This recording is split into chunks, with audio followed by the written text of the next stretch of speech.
మీరెప్పుడైనా ఇంటర్ హాస్టల్లో స్టే చేశారా? అయితే మీకు సిక్ రూమ్ గురించి తెలిసే ఉంటది. హాయ్, హలో, నమస్తే, వెల్కమ్ టు అమ్మాయి కబుర్లు. నేను మీ లాస్య. మరి ఇంకెందుకు ఆలస్యం, కబుర్లు మొదలు పెట్టేద్దామా? మా కాలేజ్లో ఒక సిక్ రూమ్ ఉండేది.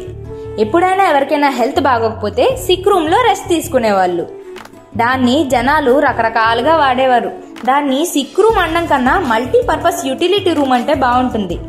సిక్ రూమ్లో జనాలు రకరకాలుగా ఉంటారు. నేను ఒకరోజు హెల్త్ బాగాలేదని రెస్ట్ తీసుకుందామని వెళ్తే నా పక్క బెడ్లో ఇంకొక అమ్మాయి కూడా హెల్త్ బాగోలేదని ఉంది.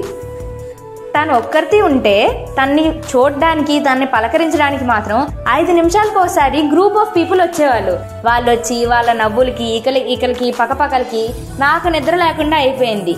ఇదో టైప్ అంటే ఇంకో రకం ఉంటారు. వాళ్ళు క్లాసులు ఎగ్గొట్టడానికి మాత్రమే సిక్ రూమ్కి వచ్చి యాక్టింగ్ చేస్తారు. వీళ్ళందరికన్నా వెరైటీ ఏంటంటే కొంతమంది టాపర్లు 100, 101 ఫీవర్ పెట్టుకొని సిక్ రూమ్లో బుక్స్ పట్టుకొని చదువుతూ ఉంటారు. వాళ్ళని చూస్తే అనిపిస్తుంది ఇది కదరా డెడికేషన్ అంటే అని. జనరల్గా మార్నింగ్ టైంలో సిక్ రూమ్లో చాలా ఎక్కువ మంది ఉంటారు.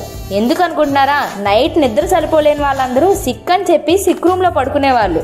మా వైస్ ప్రిన్సిపల్ మేడంకి ఈ విషయం తెలిసిన తర్వాత సిక్ రూమ్కి అసలు పర్మిషన్ ఇవ్వడమే మానేశారు. కానీ ఏదో ఒకటి చెప్పి వాష్రూమ్ అని చెప్పి సిక్ రూమ్కి వచ్చి కొంతమంది నిద్రపోయేవారు. ఏదైనా మాకు మా దారులు ఉంటాయి కదా.